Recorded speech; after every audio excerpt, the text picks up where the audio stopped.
بسم اللہ الرحمن الرحیم۔ شو روم سے قسطوں پر گاڑی لینا اور دینا جائز ہے یا نہیں؟ شو روم کی قید نہیں ہے، کہیں سے بھی آپ قسطوں پر گاڑی لے دے سکتے ہیں۔ اس میں عام طور پر ہوتا یوں ہے کہ نقد کم قیمت پر اور ادھار زیادہ قیمت پر چیز فروخت ہوتی ہے۔ اس میں بنیادی طور پر کئی غلطیاں ہوتی ہیں، ان غلطیوں کی اصلاح کر لی جائے، اور اس کے جواز کی دو بنیادی شرطیں ہیں، ان کو اختیار کر لیا جائے۔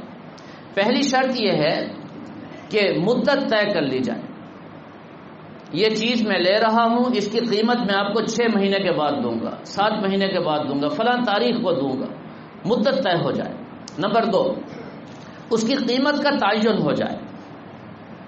یہ چیز نقد آپ لیں گے تو 10 روپے کی، اگر آپ ادھار لیں گے تو 15 روپے کی، اس کی قیمت 15 روپے ہے۔ توجہ چاہیے، ہمارے ہاں جو غلطی ہوتی ہے وہ یہ ہے کہ اس کی قیمت تو 10 روپے ہے، 5 روپے میں پرافٹ لوں گا، یہ غلط ہے۔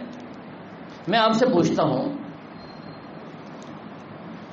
شیخ ایوب صاحب چینی لے کر کے آتے ہیں 50 روپے، مثال دے رہا ہوں، یہ اگر کتنے کی بیچتے ہیں؟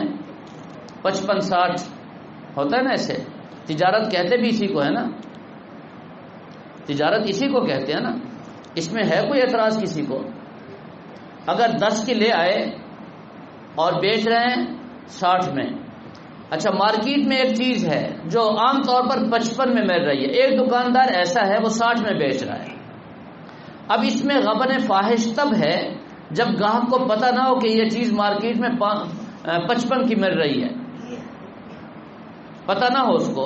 اگر اس کو پتہ ہے کہ پوری مارکیٹ میں 55 روپے کی ملتی ہے اور یہ 60 روپے کی دے رہا ہے، وہ اپنی خوشی سے اس کے پاس جاتا ہے اور لیتا ہے، اور اس کو پتہ ہے کہ یہاں چیز اچھی ہے، معیاری ہے، نام تو ایک ہے چیز کا۔ چینی یہاں سے جب بھی ہم نے لیا بہت اچھی چینی ہوتی ہے، یہ ہلکی چینی رکھتے نہیں، اور وہاں جو 55 روپے کی ملتی ہے نا وہ چینی ملاوٹ ہوتی ہے، اس میں دانے دار نہیں ہوتی، فلاں کئی باتیں کہی جا سکتی ہے نا جی۔ اب وہ جان بوجھ کر 60 روپے کی لے رہا ہے، اس پہ ہے کسی کو اعتراض؟ میری گاڑی ہے، میرے پاس پنکھا ہے، میرے پاس موبائل ہے، کوئی بھی چیز ہے، میں کہتا ہوں کہ یہ میں آپ کو ہے تو 50 روپے کا، 60 روپے میں دوں گا، یہ چیز دے رہا ہوں نا، چیز کے بدلے میں پیسے لے رہا ہوں نا، تجارت اسی کو کہتے ہیں، اس میں کیا حرج ہے؟ بعض لوگ کہتے ہیں سود ہے، سود ہے، کہاں ہے سود اور کیسے ہے سود؟ سود تو تب ہوتا ہے جب دونوں طرف سے جنس ایک ہو۔ یہاں تو میں موبائل دے رہا ہوں، پنکھا دے رہا ہوں، گاڑی دے رہا ہوں، گاڑی کے بدلے میں پیسے لے رہا ہوں، چینی کے بدلے میں پیسے لوں تو جائز ہے۔ اور یہ جوتا، اشرف صاحب جوتا 200 روپے کا لے کر کے آئے اور انہیں 300 کا بیچ دیا، کوئی پوچھنے والا ہے جی؟ سب جائز ہے نا، اس کو کوئی کہتا ہے سود؟ نہیں، تجارت ہے، جائز ہے۔ تو گاڑی میں کیوں تماشا ہوتا ہے؟ یہ تجارت ہے۔ ہاں یہ نہ کہیں کہ 10 روپے کی چیز اور 5 روپے پرافٹ، نہیں، یہ 15 روپے کی چیز میں بیچوں گا آپ کے پاس، صاف ستھری بات۔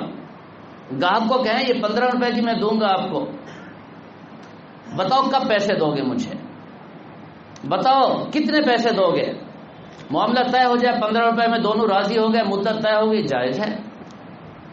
اب اس میں کوئی قباحت نہیں ہے شرعاً۔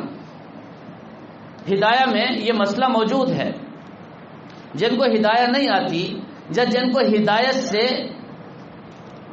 نفرت ہے، ہدایت کو پسند نہیں کرتے، چڑ ہے، واہ واہ، ان کی مرضی، وہ جو چاہے کہتے پھریں، شریعت کا حکم یہی ہے۔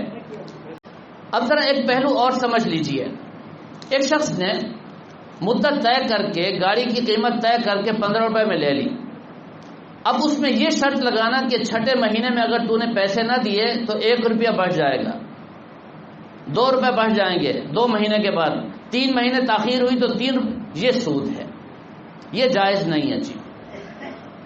طے شدہ 15 ہیں، 15 ہی لیں گے، مدت چاہے آگے پیچھے ہو جائے، اگرچہ لازم اور شرط ہے کہ مدت بھی طے ہو، مدت میں کمی بیشی نہ ہو، لیکن اگر خدا نہ خواستہ مدت میں کمی بیشی ہو گئی تو پیسے وہی رہیں گے، اس میں کمی بیشی اب جائز نہیں ہے۔ اب 15 روپے کا معاملہ طے ہو گیا اب 15 روپے کے بدلے آپ 1 روپے 2 روپے 3 روپے لے رہے ہیں. گاڑی تو آپ کی چلی گئی, ملکیت ختم. جب آپ مالک تھے بھلا آپ اس کو 20 روپے میں بیچتے, گاڑی کا مالک وہ بن گیا. اب آپ 15 روپے کے مالک ہیں اور 15 روپے اس کے پاس قرض ہے, اور اس قرض کے بدلے میں آپ 16 روپیہ جو لے رہے ہیں وہ کس مت میں؟ وہ 15 روپے کے بدلے میں ہے نا. یہی سود ہے, یہ جائز نہیں ہے جی.